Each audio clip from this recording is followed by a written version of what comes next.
I spent 31 years inspecting bridges for the state of Tennessee, and in all that time, I never once walked away from a structure that wasn't safe. I checked every bolt, every weld, every load-bearing joint until I was certain. My supervisor used to joke that I'd inspect my own shadow if I thought it might collapse on someone. I wish I'd applied that same rigor to my own family. My name is Lawrence. I'm 64 years old, and I'm sitting at my kitchen table in Knoxville with a cup of coffee that's gone cold, trying to figure out how to tell this story without sounding like a bitter old man. I've decided the only way to do it is to just tell it straight. No editorializing, no self-pity, just what happened. In the order it happened, so maybe someone out there recognizes the warning signs before they end up where I did. Last February, I slipped on ice in my own driveway. Stupid. I'd lived in East Tennessee my whole life. I knew better than to walk on a slope after an overnight freeze, but I was in a hurry to get the mail, and I was wearing the wrong shoes, and that was all it took. 1 second, I was upright. The next, I was on the ground with my left shoulder screaming and my head ringing like a Sunday church bell. My son found me 40 minutes later when he came to borrow my truck. That part I remember clearly, not because of what he did, but because of the order in which he did things. He pulled into the driveway, saw me on the ground, and his first call was not to 911. His first call was to his wife, Janelle. I heard him say, "Hey, Dad's fallen. Looks pretty bad. I'm gonna be late." Then he hung up, took a photo of me on the ground. I assume for documentation purposes, though I couldn't say what documentation he thought he needed. And then he called the ambulance. I spent 9 days at University of Tennessee Medical Center. Fractured shoulder, concussion, 3 cracked ribs. The kind of injuries that don't kill you, but remind you, every time you try to roll over in bed, that you're 64 and not 30. My son's name is Patrick. He's 38. He visited me once in 9 days. He stayed 45 minutes, spent 20 of them on his phone, and when he left he said, and I'm quoting directly because these are the words I've been turning over in my mind ever since, "Just focus on getting better, Dad. We'll figure out the house situation when you're out." The house situation. I didn't ask him what he meant. I was on pain medication and my head wasn't right. But I filed it away, the way I used to file away small structural anomalies during inspections. A hairline crack that might be nothing, or might not be. The nurses at UT Medical were good people. There was one in particular, a woman named June, who checked on me more than her rounds required. She was probably 50, with the kind of calm that comes from decades of seeing people at their worst. She noticed that my emergency contact, my son, wasn't returning the unit's calls on day 3. She mentioned it gently. I told her Patrick was busy. She didn't say anything else, but she nodded in a way that told me she'd heard that particular explanation before. June was the one who asked me, around day 6, whether I had an attorney. Not in a pushy way. Just mentioned that a lot of her patients found it useful to have their affairs in order before discharge, especially after injuries like mine. I told her I had a will, but hadn't looked at it in 8 years. She nodded again, that same careful nod, and said, "Something to think about." That evening, Patrick called.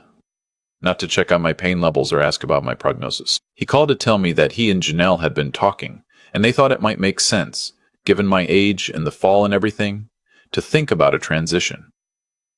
That word, transition. He used it 4 times in a 12-minute conversation. Transition to something more manageable, a condo maybe, or one of those 55-plus communities. The house on Sycamore Ridge was a lot for one person, he said. Too much yard, too many stairs. I asked him when he'd like me to move out of the house I'd owned for 27 years. He said, "Dad, it's not like that." I said, "Patrick, what is it like?" Long pause. "We just want what's best for you."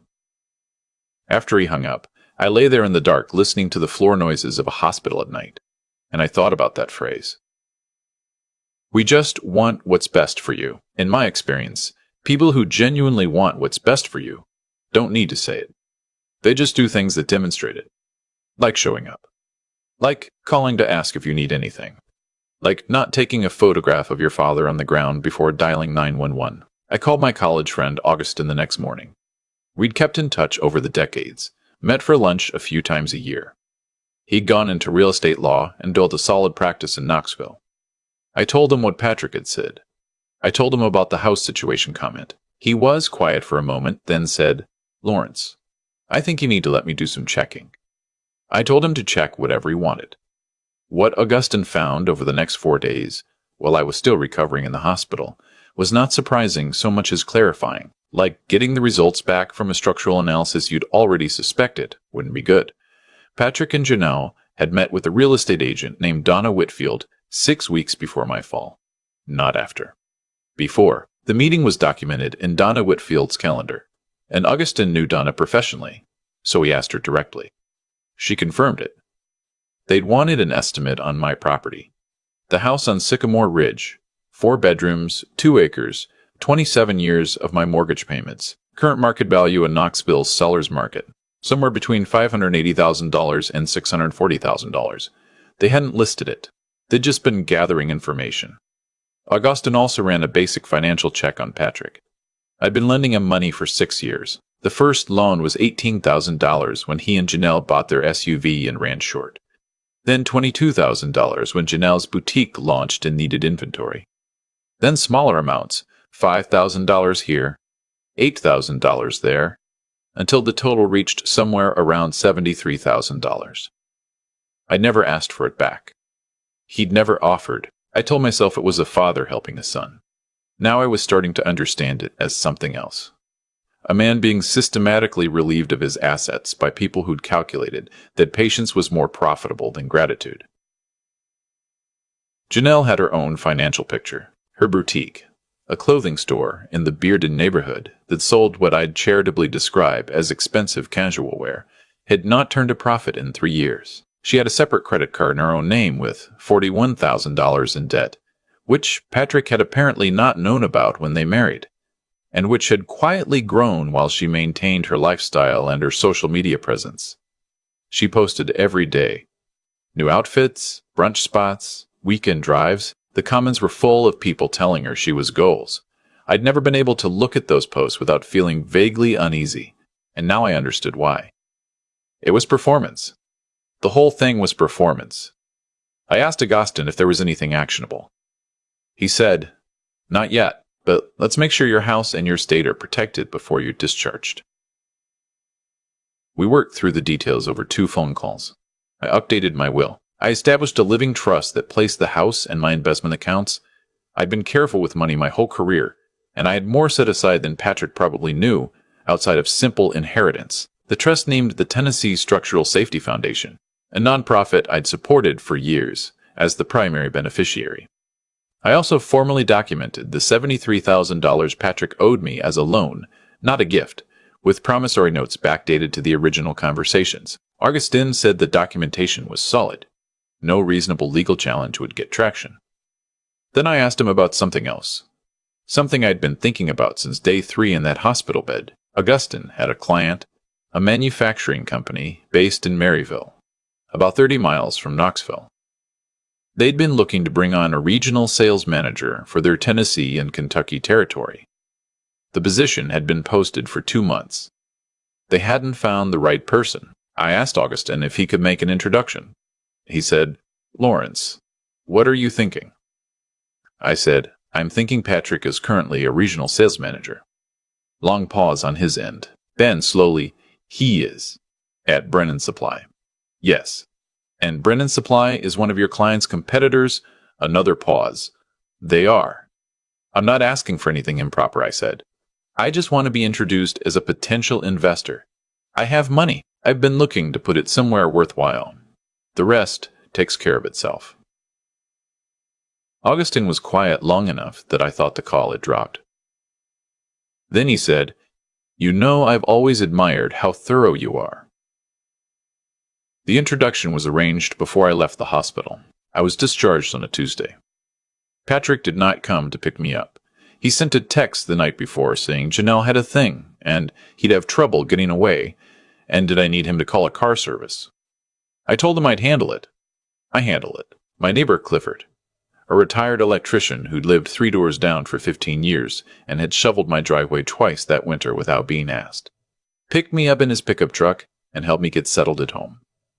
Clifford stayed for 2 hours. He made a pot of coffee, checked that I could manage the stairs safely, and didn't say much beyond what needed to be said.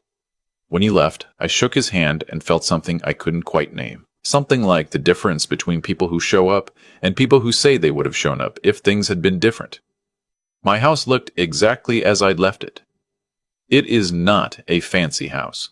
It's a 1990s colonial with a yard that takes me 2 weekends to mow, a workshop in the garage where I build furniture when I have time, and a back porch that looks out over a small creek that runs along the property line. I've eaten probably 3,000 breakfasts on that porch. I intend to eat 3,000 more. This was not the home of a man who needed to transition anywhere. The meeting with Hargrove Manufacturing, Augustin's client, was scheduled for the following Monday.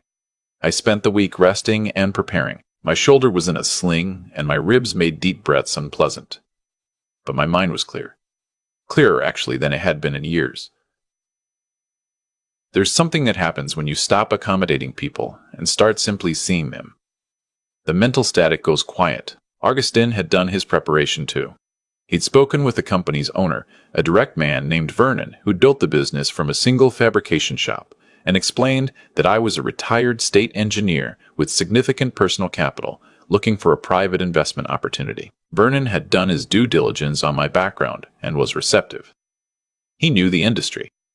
He knew Brennan Supply, Patrick's employer, was a competitor who'd been cutting into his Tennessee market share for 2 years. When Augustin mentioned, carefully, that the investor's son happened to work in the senior role at Brennan Supply, Vernon's interest sharpened.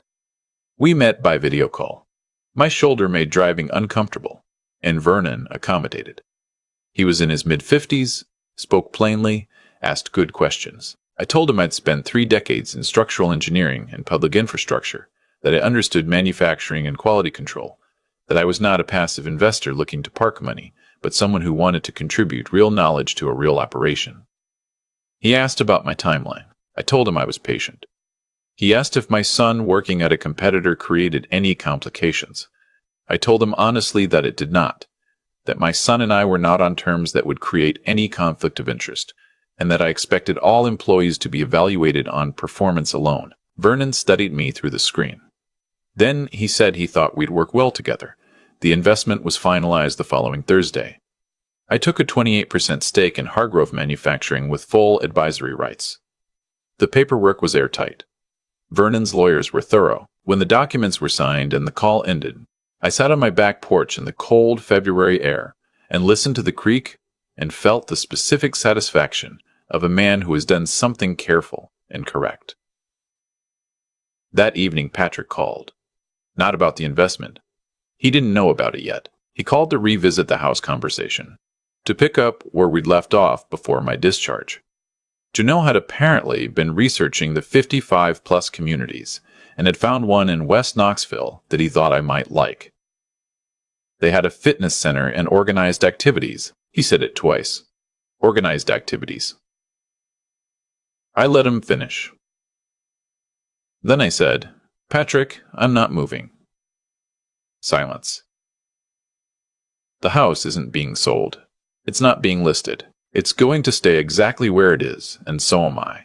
And I'd appreciate it if you and Janelle stopped having conversations with real estate agents about my property without my knowledge. The silence on his end lasted long enough that I could hear Janelle in the background asking what was happening. "How did you?" Patrick started. "Donna Whitfield said hello," I said. He tried several things after that. He said they were just exploring options. He said he was worried about me living alone. He said the fall had scared him, which was interesting, given that his primary response to the fall had been to take a photograph and call his wife. I let him talk. When he ran out of things to say, I told him good night and hung up. What I didn't tell him was what was coming on Monday. I got a call Saturday evening from Augustin. He'd heard from a contact that Patrick had spent the afternoon on the phone with a lawyer inquiring about power of attorney. Specifically, under what circumstances a family member could petition for guardianship over an elderly parent deemed incapable of managing their own affairs. The inquiry had gone nowhere, because the bar for that kind of petition is high, and Patrick had no medical evidence to support one. But the fact that he'd made the inquiry at all told me everything I needed to know about the man my son had become. Monday morning, I dressed in the same clothes I'd worn to my last day on the job, with the state. Gray suit, blue tie, good shoes. Getting into the jacket was painful with the shoulder. I managed. Clifford drove me to Hargrove Manufacturing's Knoxville office. We didn't talk much on the way there. Clifford had a sense for when conversation was useful and when it wasn't. Vernon met us in the lobby and walked us to the conference room on the second floor. The room had windows that looked out over a row of warehouses, forklifts moving between them in the gray morning light. Real work happening? I liked that. Patrick arrived at 9:15. He was 4 minutes early. He'd always been punctual, I'll give him that. But he stopped cold in the doorway when he saw me. I watched his face go through several expressions in quick succession. Confusion. Recognition. Something close to fear. Then the professional mask slid into place, and he walked in and sat down, as far from me as the conference table allowed. Vernon began. He'd done this before, I could tell. Terminated people with cause, delivered difficult news, held a room. He thanked Patrick for his tenure at Hargrove's partner company, explained that a recent performance and conduct review had been completed as part of standard procedures prior to the investment finalization, and outlined what that review had found. Patrick's sales numbers were down 14% over 2 years. Client retention was below target. He'd missed 7 scheduled check-ins with key accounts in the prior quarter. Vernon presented it clinically, without malice, because the facts were sufficient on their own. Then he slid a folder across the table. I'd asked Augustin to look at Patrick's expense account. What he'd found was not dramatic. Patrick wasn't stealing resort weekends or charging spa treatments. What he'd found was subtler, and, in some ways, more telling. Patrick had been billing client meals that didn't correspond to any client activity in the CRM. Small charges, $80, $120, $20, $200, individually unremarkable. But over 18 months, they totaled $8,400. Systematic small dishonesty, the kind of thing that reveals character more clearly than a single spectacular failure. Patrick looked at the folder. He did not open it. This is him, he said, not looking at me. He set this up. These are your expense reports, Vernon said. Your signature. He came in here and Patrick. My voice came out quieter than I'd intended, but it stopped him. Look at me. He looked at me. His eyes were red-rimmed. He hadn't been sleeping. You contacted a lawyer about guardianship, I said. You met with a real estate agent about my house 6 weeks before I fell. You visited me once in 9 days while I was in the hospital. Once. I let that number sit in the air between us, and when you did come, you spent 20 minutes checking your phone and then told me you'd figure out the house situation when I got out. His jaw worked. I was stressed. Janelle and I were going through... I know what you and Janelle were going through, I said. I know about the $41,000 on her private card. I know about the boutique's losses.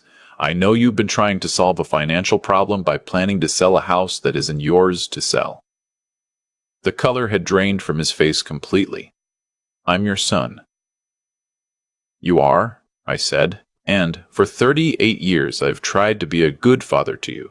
I paid for your college. I helped you with your first apartment. I've lent you $73,000 since you married Janelle, not once asking for any of it back. And, in return, when I was lying on my driveway in February, your first call was to your wife. Not to 911.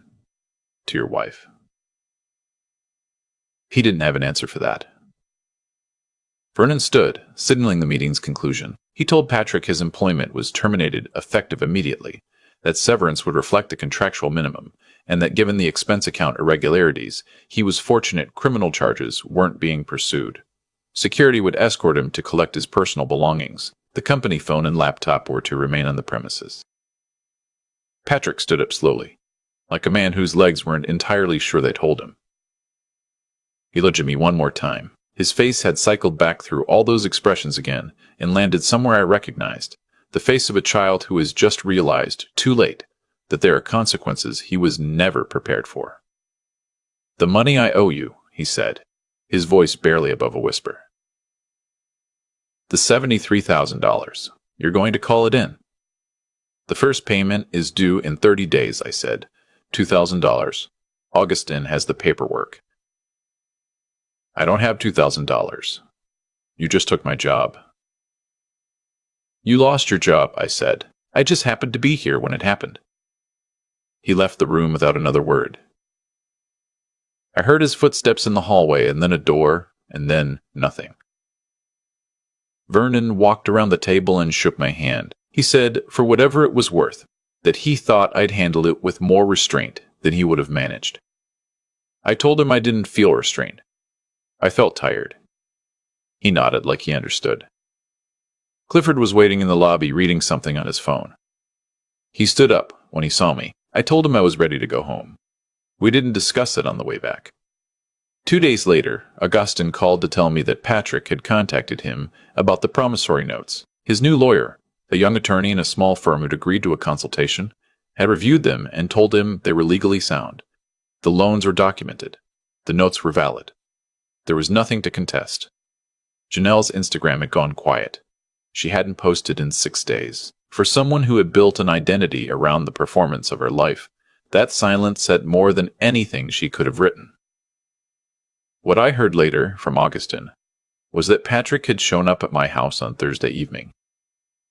I'd been in my workshop. I heard the doorbell and let it ring. He stood on the porch for a while. I could see his car through the workshop window, and then he left. He came back Friday morning and rang the bell again, and again I didn't answer. Not because I was playing a game, but because I had nothing to say to him that hadn't already been said, and because I had learned, at 64, that there is a difference between a door being closed and a door being locked. I hadn't locked anything. I just stopped opening it automatically, out of habit, regardless of what was on the other side. On Saturday, I was in the workshop finishing a side table I'd started before the fall. The shoulder made the planing awkward, but not impossible. I had the radio on. Light came through the high window and made a rectangle on the floor that moved as the morning went on. I thought about what I'd say if Patrick knocked again. I thought about what I'd want him to understand. Not about the money, not about the house, but about the photograph, that photograph he took before calling 911. I don't think he meant it as cruelty. I think he meant it as documentation, as evidence, as habit. He learned somewhere along the way to process experiences in terms of their eventual usefulness, rather than their immediate reality. I don't know where he learned that. I've turned it over a lot. The will stood as Augustin had drafted it. Everything to the Tennessee Structural Safety Foundation. A small, separate bequest to Clifford. A hand-built dining table I'd been planning for years, and now intended to actually finish. Nothing to Patrick. Not as punishment, though I'll admit the distinction is fine. As consequence. There's a difference, I think, though it might be too fine a line for anyone else to see clearly. That Sunday, Patrick knocked for the 3rd time. I was on the back porch with my coffee, watching the creek, which was running high from the week's rain.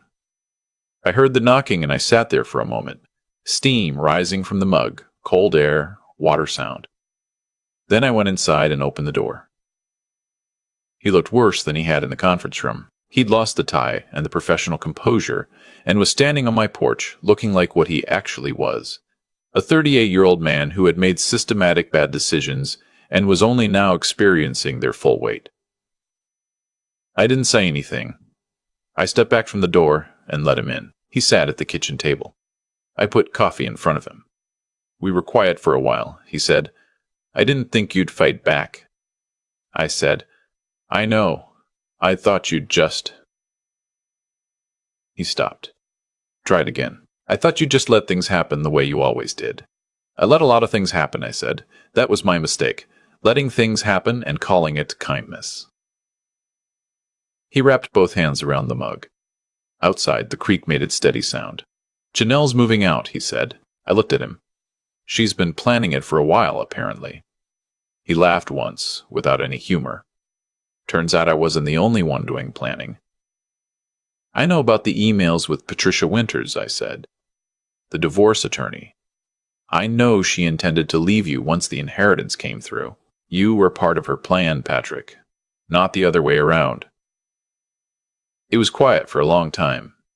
I watched him process that. It was like watching a structure settle after a load shift, things finding their new position. "What do I do now?" he asked. I said, "I don't know. That's the first honest question you've asked me in years, and I genuinely don't know the answer." He nodded slowly. "But I'll tell you what I'm going to do," I said. "I'm going to keep living in my house. I'm going to keep making furniture in my garage. I'm going to keep drinking coffee on my porch in the cold, and eventually it'll be warm enough to be out there without a jacket. And I'm going to do that too." I looked at him steadily. "And if you decide you want to be part of a real relationship, not a management strategy, not a financial plan, a real relationship, then that door is not locked." He didn't say anything. "The money is still owed," I said. "I'm not forgiving the notes. I want you to understand that, not because I need $73,000. Because I need you to understand that actions have weight. They always have weight, Patrick. I built my whole career on that principle." He nodded again, and this time it felt like something real rather than automatic. He left an hour later. I watched his car back out of the driveway and head down Sycamore Ridge. Then I went back to the workshop and finished the planing on the tabletop. It took another 2 hours, and my shoulder was genuinely awful by the end, but the surface came out smooth and true. No warping, no soft spots. I don't know what Patrick does with this. I don't know if Janelle's departure is the thing that clarifies something for him, or just the next catastrophe he absorbs without learning from. I don't know if I'll see him at Thanksgiving or Christmas, or not at all for a year. I've stopped trying to predict outcomes I can't control. That's new for me.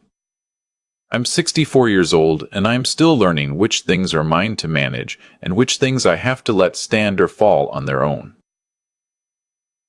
The creek's been running hard all week. I can hear it from the porch in the mornings when it's quiet. It goes where it goes, over whatever's in its way, finding the lowest path, and it doesn't ask permission, and it doesn't explain itself. There's something instructive in that, though I haven't entirely figured out what. What I know is this. I built things for 31 years that held weight. I inspected structures until I was certain they were sound. I applied that same patience and care to a son who, somewhere along the way, decided that was weakness rather than love. The house on Sycamore Ridge is still mine, every corner of it.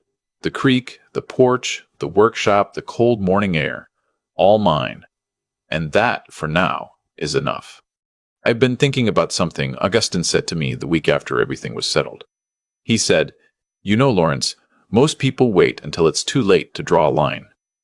He didn't mean it as a compliment exactly. He meant it as an observation about human nature, how we tend to absorb mistreatment quietly, telling ourselves it's patience, telling ourselves it's love, until the accumulation becomes something we can no longer ignore.